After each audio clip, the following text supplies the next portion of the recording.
अम्मा, ओ अम्मा। ऑफिस से आते ही चाय पीने के बाद रंजीत जोर से चिल्लाया। शांति जी बोली, क्या बात है मुन्ना, क्यों चिल्ला रहा है? अम्मा, कितनी बार कहा है मुझे मुन्ना ना कहा करो। अब मैं बहुत बड़ा ऑफिसर हूँ, कोई सुनेगा तो मेरा मजाक बन जाएगा। नाराज ना हो बेटा, भूल जाती हूँ, उम्र का तकाजा है। और मेरा बेटा तो कितना भी बड़ा हो जाए तू मेरे लिए तो मुन्ना ही रहेगा ना। अब बता, क्या हुआ, क्यों मुझे बुला रहा था? कोई लॉटरी निकल आई है क्या तेरी? रंजीत, लॉटरी ही समझ लो अम्मा, मेरे लिए नहीं आपके लिए। कल हम हरिद्वार जा रहे हैं, सुबह कार से निकलेंगे। बहुत दिनों से आपका मन था ना कि किसी धार्मिक जगह की यात्रा करने का। इस समय ऑफिस में ज़्यादा काम नहीं है तो सोचा तुझे घुमा लाऊं। समय कम है, तैयारी कर लेना। शांति जी बोली, अरे वाह, बड़ा मजा आएगा, कितने दिनों के बाद पूरा परिवार साथ होगा। शांति जी बहुत खुश हुई क्योंकि बहुत वक्त से वो कहीं गई नहीं थी।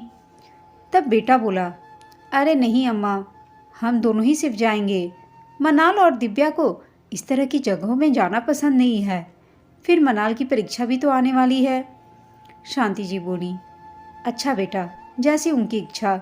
शांति जी बहुत खुश हुई। तेरे जैसा बेटा भगवान सबको दे। मन में एक इच्छा थी धार्मिक स्थलों की यात्रा करने की।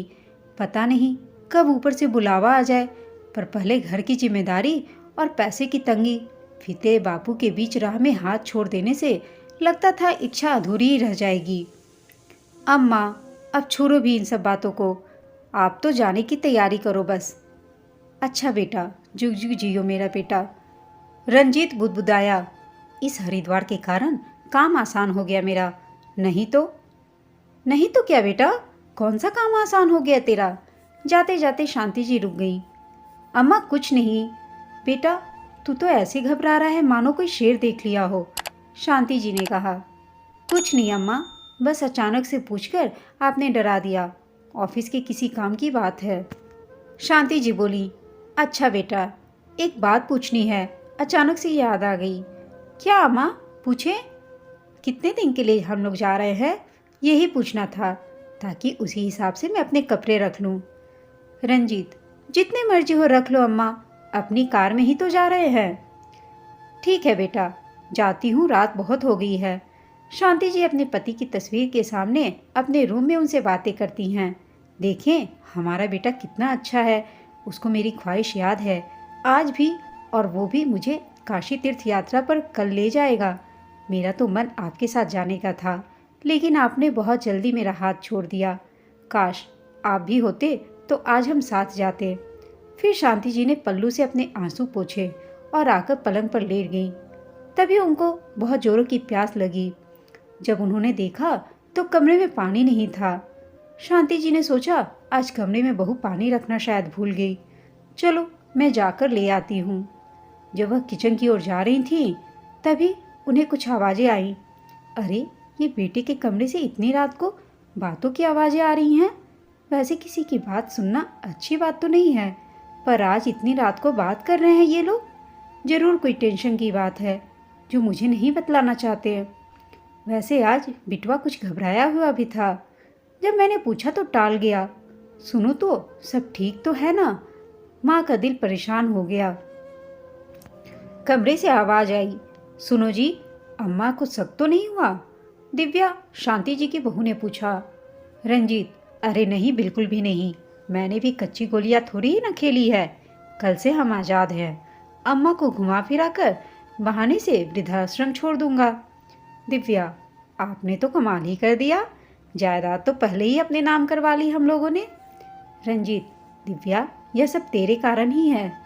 दिव्या बोली, थोड़ा धीरे बोले, अम्मा ना उठ जाए, वैसे भी उनके कान बड़े तेज हैं। वैसे भी कहते हैं दीवारों के भी कान होते हैं। रंजीत, तुम ठीक कर रही हो दिव्या, वैसे भी सुबह जल्दी उठना है, चलो सो जाओ। यह सब सुन शांति जी के पैरों तले जमीन खिसक गई। उनके चारों तरफ अचानक से अंधेरा छा गया। इतना बड़ा धोखा? बेटा, तू तो बड़ा दोगला है, नहीं मालूम था। बहू की तरह तेरे भी दो चेहरे हैं। मैं तो अपने घर से अब कहीं नहीं जाऊंगी, ये मेरा घर है, देखती हूँ कौन मुझे निकालेगा। सरकार ने हम बुजुर्गों के लिए भी कुछ कानून बनाए हैं। यह सब सोचते हुए शांति जी वहाँ से चली गई।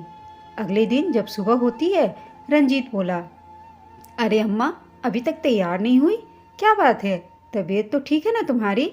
शांति जी बोली, बेटा, बड़ी जल्दी है मुझे वृद्धाश्रम भेजने की। क्या कह रही हो माँ? दिमाग में किसी ने कुछ भर दिया है क्या? लगता है रात को टीवी पर एकता कपूर का कोई सीरियल देख लिया है।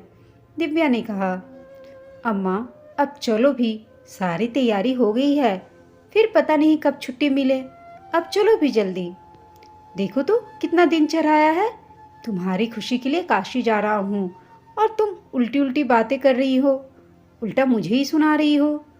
तब शांति जी ने कहा, मेरी खुशी के लिए या अपनी खुशी के लिए मुझे वृद्धाश्रम छोड़ने जा रहा है? क्यों बहू, सही कह रही हूँ ना? माँ जी, क्या कमी रखा है हम लोगों ने? कोई भी सास अपनी बहू को अच्छा मान ही नहीं सकती। दिव्या ने भी तल्खी से कहा, भलाई का जमाना नहीं यहाँ। हम उनके साथ अच्छा कर रहे हैं और ये तो उल्टा हम पे ही चढ़ रही हैं।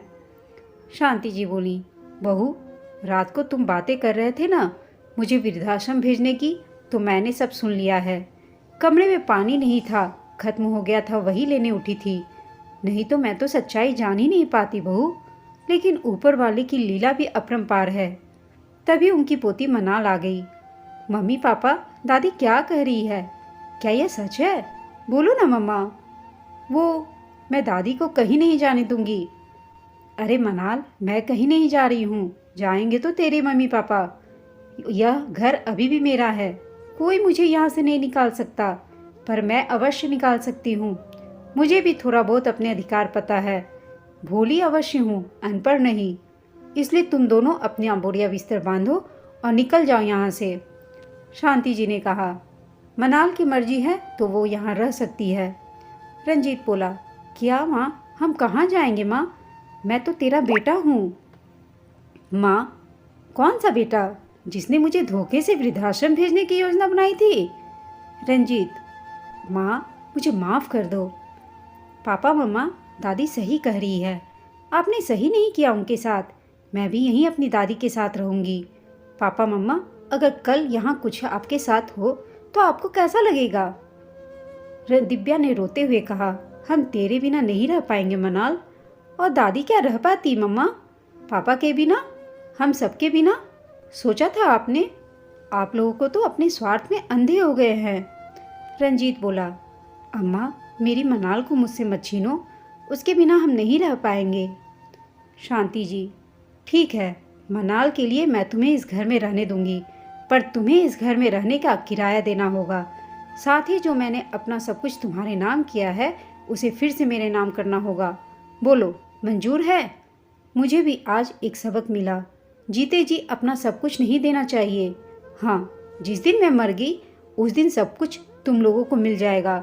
लेकिन अब मैं ममता में बहकर तुम लोगों की बातों में नहीं आऊँगी, क्योंकि तुम लोगों ने जो जख्म दिए हैं वो अब मरने के बाद ही भरेंगे।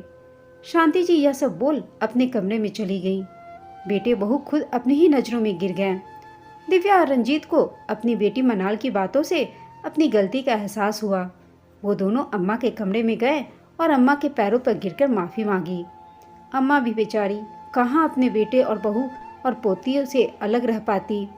वो तो बेटे बहू के व्यवहार से सख्त हो गई थी।